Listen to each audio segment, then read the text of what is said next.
You would never stand beside us. You are this family's absolute disgrace." Those words rang in my ear, sharp and freezing, right before the line went dead. I stood frozen in the middle of my hotel room, still pressing the phone to my ear long after the dial tone faded away. "My name is Evelyn Harper.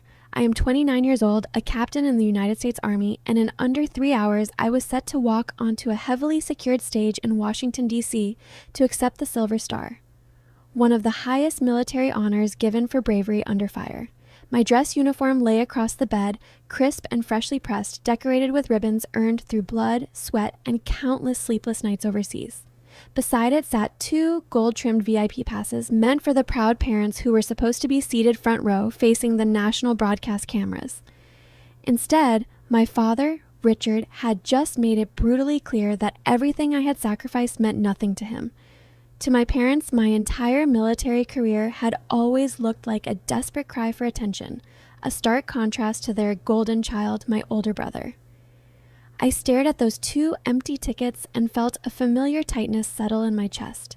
But when I caught my reflection in the mirror, adjusting the polished brass at my collar, the sadness slowly gave way to a cold, unshakable clarity. I refused to let their poison stain the proudest moment of my life, and I certainly wasn't going to let those front row seats sit empty. With steady fingers, I dialed a number I hadn't called in 3 years. My mother's estranged sister, my Aunt Eleanor. To understand why my father hung up on me, you first have to understand the pecking order inside the Harper household. Since childhood, the sun rose and set on my older brother Julian. He was 2 years older than me, effortlessly charming, blessed with the kind of charisma that made my parents dream of building a business empire around him. My father poured every dollar he had, every connection, every ounce of pride into Julian's ventures. When Julian decided to launch a luxury marketing firm fresh out of college, my parents mortgaged their house to fund it. When that venture collapsed, they quietly paid off his debts and called it a valuable life lesson. Meanwhile, every choice I made was treated like a letdown. When I enlisted after college, my mother cried, not out of worry for my safety, but out of shame that her daughter had chosen manual labor over a respectable office job. While Julian was buying tailored suits with our parents' money, I was crawling through mud at officer candidate school, earning my rank through raw grit. The real breaking point came just 2 weeks before my medal ceremony. Julian's latest luxury real estate deal had collapsed under a mountain of unpaid debt and shady bookkeeping. Facing possible lawsuits, my parents called me not with a request, but with a demand. I was expected to hand over every dollar of my military savings, money I had set aside through years of deployments, to bail Julian out. When I calmly refused to bankroll my brother's reckless incompetence, my father's warmth vanished instantly. He called me selfish, cold, jealous of Julian's supposedly superior potential. Refusing to hand over my money was, in their eyes, the ultimate betrayal.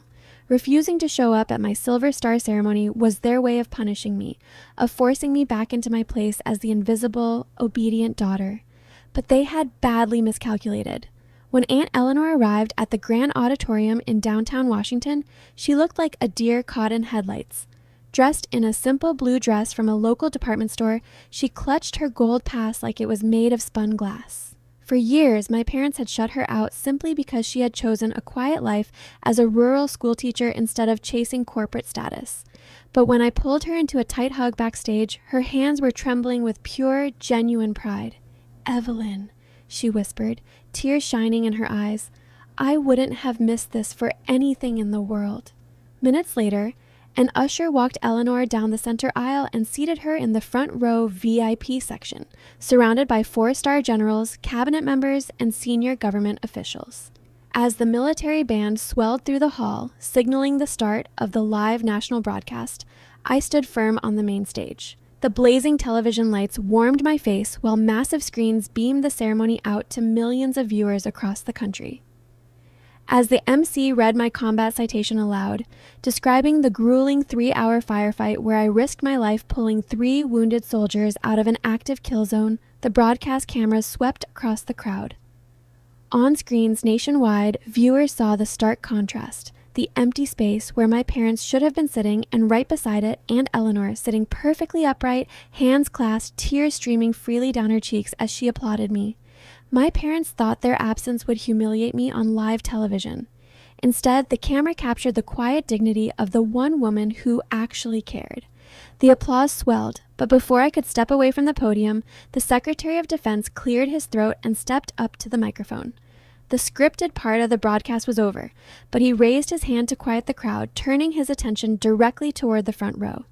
"Today," the secretary announced, his voice booming through the speakers, "we don't just honor Captain Harper for her courage. We also recognize the military families who stand behind our heroes, the backbone of our armed forces." He gestured toward the VIP section, where Aunt Eleanor gripped her program tightly.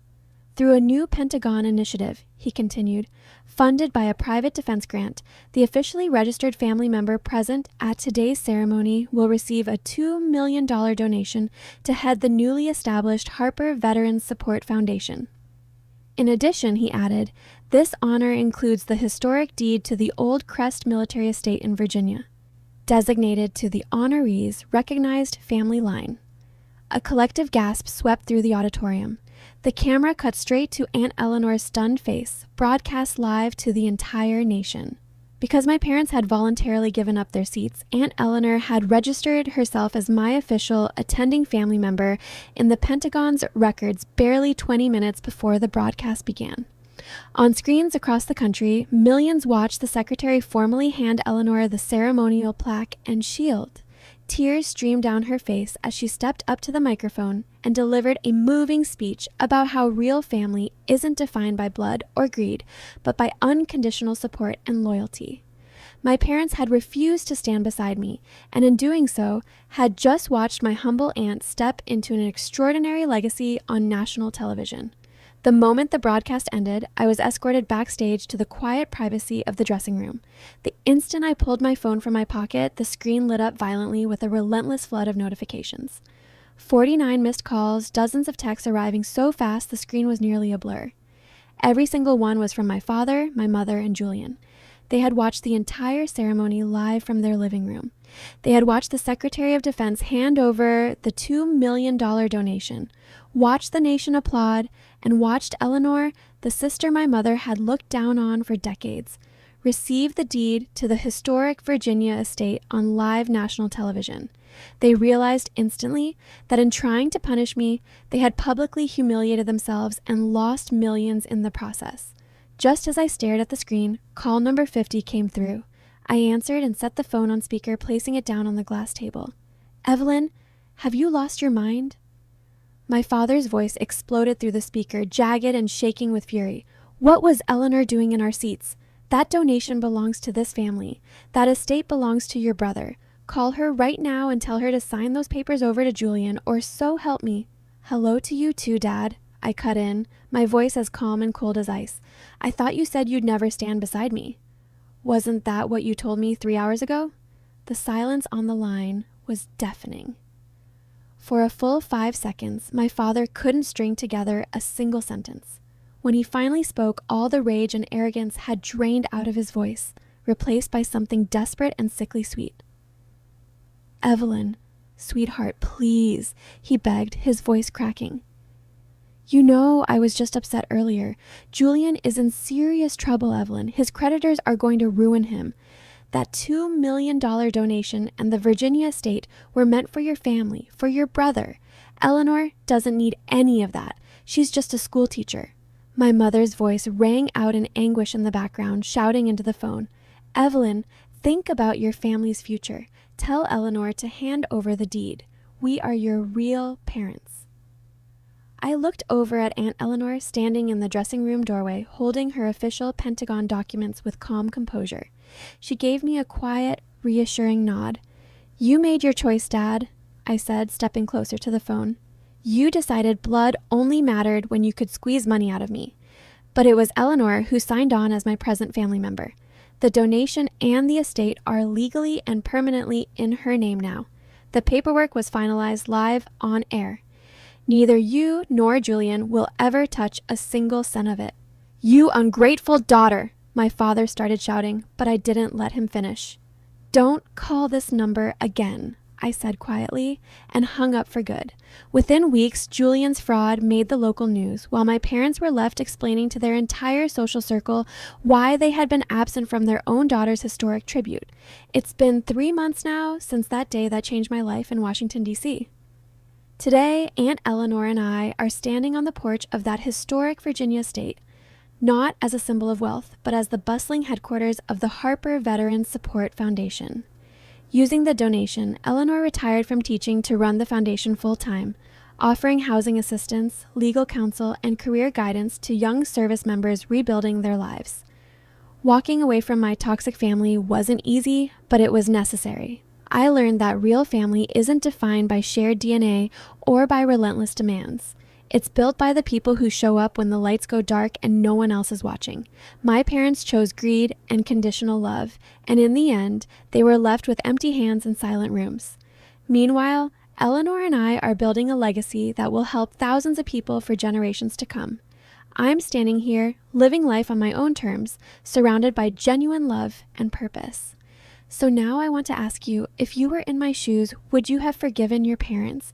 Or would you have given away that VIP seat just like I did?